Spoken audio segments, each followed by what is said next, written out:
It's similar to Miller. So anyway, he's hit ball. He couldn't hit this range if he tried. Miller, a lot of golfers have a problem, especially when they get a little older, a little thicker, and a little tight and stiff. They say, I've lost power off the tee. What's wrong? Bob, I think it's because they lose their hip turn.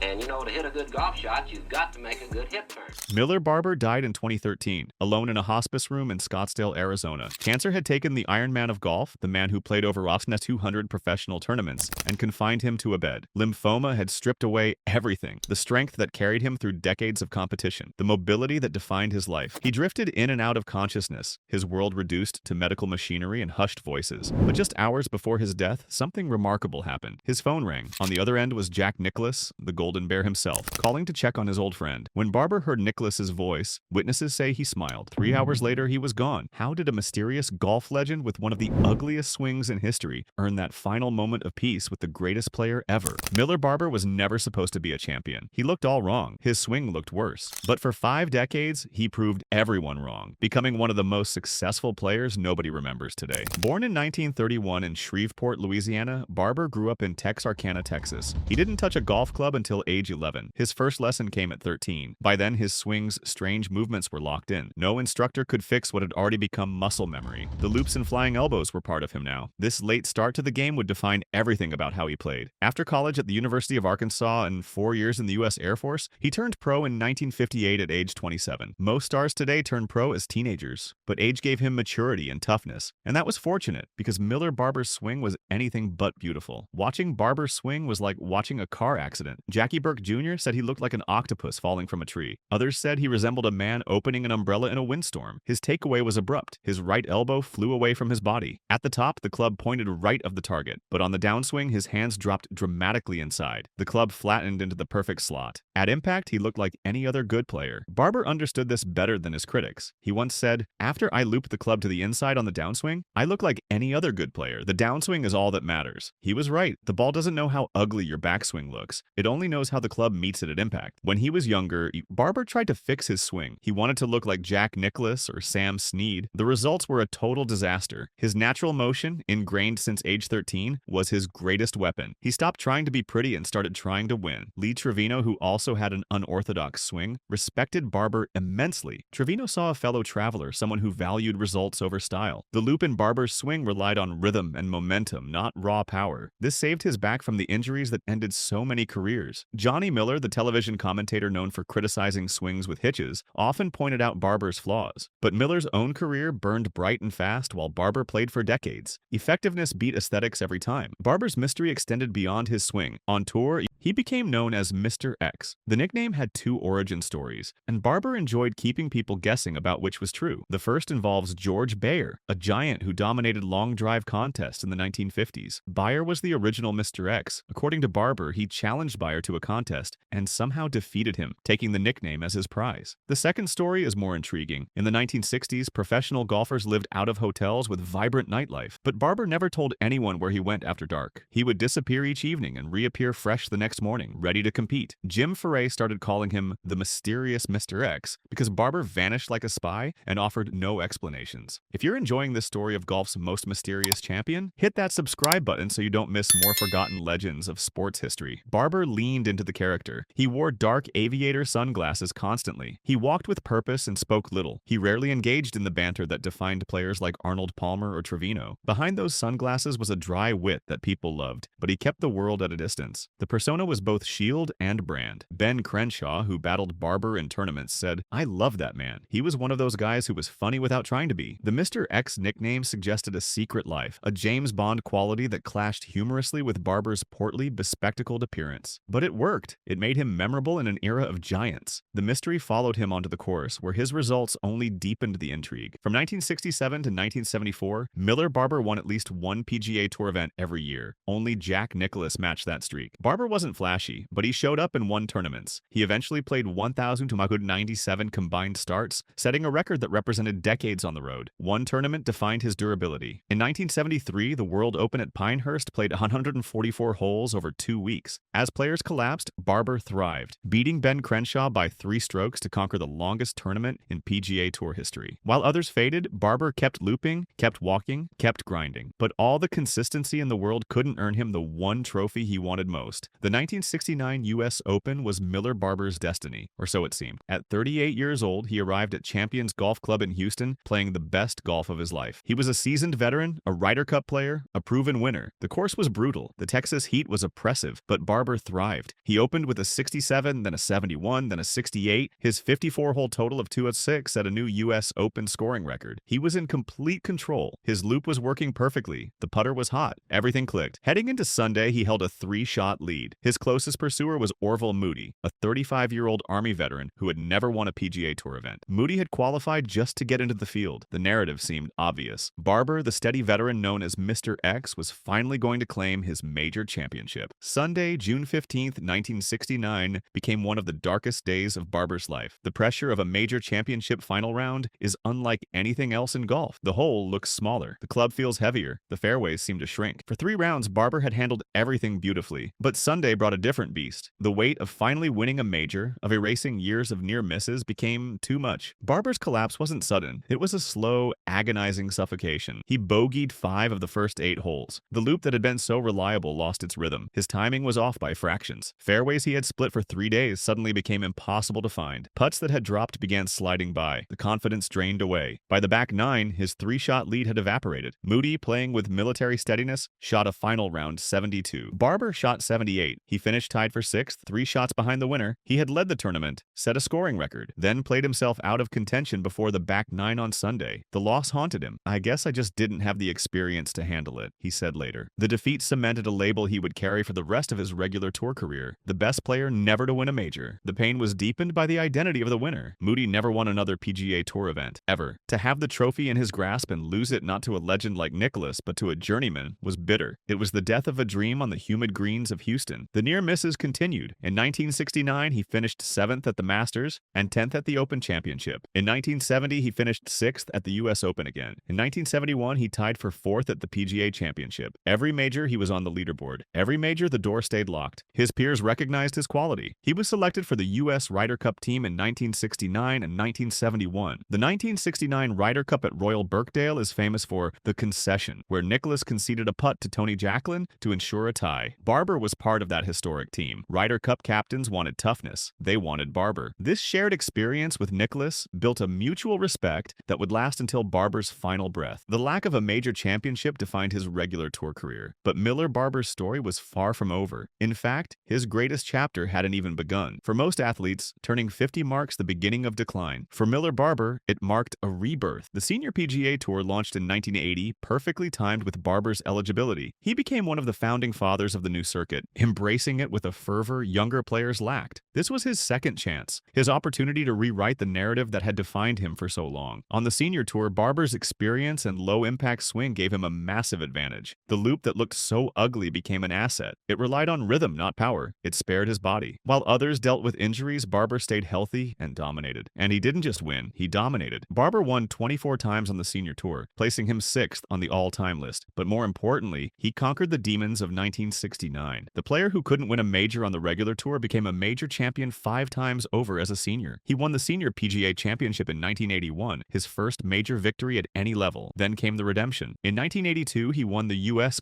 Senior Open by 4 strokes. The tournament that had broken him in Houston finally belonged to him. The wound from 1969 began to heal. He won the Senior Players Championship in 1983, proving his first major wasn't a fluke. Then, in 1984, he did something special. At Oak Hill, one of golf's toughest courses, Barber beat Arnold Palmer by 2 strokes to win his second U.S. U.S. Senior Open. Beating the king in a major championship was the ultimate validation. He wasn't just a grinder anymore, he was a champion. The next year, in 1985, he won the U.S. Senior Open again, defeating Roberto De Vincenzo by 4 strokes. Back-to-back titles. He became the only player ever to win 3 U.S. Senior Opens. Nobody has matched that record. The majors that eluded him in his prime became his legacy in his second act. The pressure that had crushed him in Houston no longer affected him. Experience, age, and that ugly loop swing combined to make him nearly unbeatable. The senior tour years were filled with moments that captured Barber's unique personality. During tournaments that allowed carts, Barber would walk while his massive caddy, Mitchell, drove the cart. The tour joked, X walks. It was vintage Barber, unconventional, slightly absurd, effective. In 1970, at the height of his mysterious Mr. X fame, Barber met Sean Connery at the Crosby Clambake. The real James Bond met the tour's own secret agent. Connery invited Barber and Raymond Floyd to play Troon in Scotland. They had a wonderful time until the Royal and Ancient Golf Club sent Connery a nasty letter. They objected to the group conducting an event without permission. Barber had become so famous that even friendly rounds caused international incidents. Lee Trevino loved telling Barber stories. Trevino respected the loop, the toughness, the quiet humor. Johnny Miller often criticized Barber's swing on television, pointing out the hitches and ugliness. But Barber's career lasted decades longer than Miller's peak. Consistency beat flash. Through it all, Barber remained private. The mystery that defined his nickname extended to his personal life. He kept the world at arm's length, protected by those aviator sunglasses and that stoic expression. By 2013, the years of travel and competition had ended. Miller Barber settled into retirement in Scottsdale, Arizona. Then came the diagnosis: lymphoma, cancer of the lymphatic system. The Ironman who had made 297 starts, who had walked thousands of miles of fairways, was confined to a bed. The disease stripped away his mobility, creating a cruel irony. A man defined by durability couldn't move. A man who had played golf in 5 different decades couldn't swing a club. The man who had vanished into the night for decades couldn't leave his room. As his condition worsened, he drifted in and out of consciousness. His world shrank to the 4 walls of the hospice. The applause of the gallery had faded years ago, replaced by the hum of medical machinery and the whispers of family. On June 11, 2013, in his final hours, the telephone rang. It was the sound that had defined his professional life. Calls for tea times, calls from agents, calls for interviews. But this call was different. This call was personal. Jack Nicklaus was on the line. To understand the weight of that moment, you have to understand the relationship. Nicklaus wasn't just a peer. He was the sun around which the golf world orbited in the 1960s and 70s. Barber was a satellite, a competitor who had battled Nicklaus in majors, played alongside him in Ryder Cups, shared locker rooms for 50 years. They had fought on the course but respected each other deeply. They were soldiers of the same era, survivors of the transition from persimmon to titanium, brothers in the fraternity of champions. Nicklaus was calling to check on his old friend. It was a gesture of camaraderie that transcended scorecards and prize money. According to witnesses in the room, including Barber's wife Karen, the sound of Nicklaus's voice caused a physical response. Barber smiled. It was fleeting, non-verbal, but it was real. Final communion between the mysterious Mr. X and the Golden Bear. After a lifetime of competition, after the heartbreak of Houston and the redemption of the senior majors, after plowing 297 starts and countless miles, Barber received validation from the game's greatest champion. 3 hours after the call, Miller Barber passed away. He was 82 years old. The timing feels significant. The call from Nicklaus served as a final rite of passage. It allowed Barber to release his hold on a life defined by his love for golf. The man famous for disappearing received a call from the most visible legend in the sport. The man who kept secrets heard the voice of an old friend. It transformed his death from a medical event into something more meaningful. It was the closing of a circle that began in the poverty of Depression-era Texas and ended with a smile in a Scottsdale hospice. Miller Barber's legacy is complicated. He never won a major on the regular tour but won 5 senior majors, including a record 3 U.S. Senior Opens. He matched Jack Nicklaus by winning at least once a year for 8 straight seasons. He set the record for combined tour starts with 297. His swing looked like an octopus falling from a tree, but it worked. He proved that results matter more than aesthetics, that the downswing is all that matters. His Mr. X persona kept the world at a distance. Behind the aviator sunglasses was a fierce competitor and survivor of the grinder's life. The 1969 U.S. Open remains his greatest what-if, but his senior tour dominance provided redemption. And in the end, when cancer confined him to a hospice bed, he received a final gift. A phone call from the Golden Bear, a smile, a moment of peace connecting with an old friend. Miller Barber died on June 11, 2013. The mysterious Mr. X, who spent a lifetime disappearing, received a call from the most famous golfer ever. And in that moment, he smiled. Then he rested. If you found this story inspiring, check out more forgotten legends from golf's golden era. Thanks for watching, and remember that in golf, as in life, the downswing is all that matters.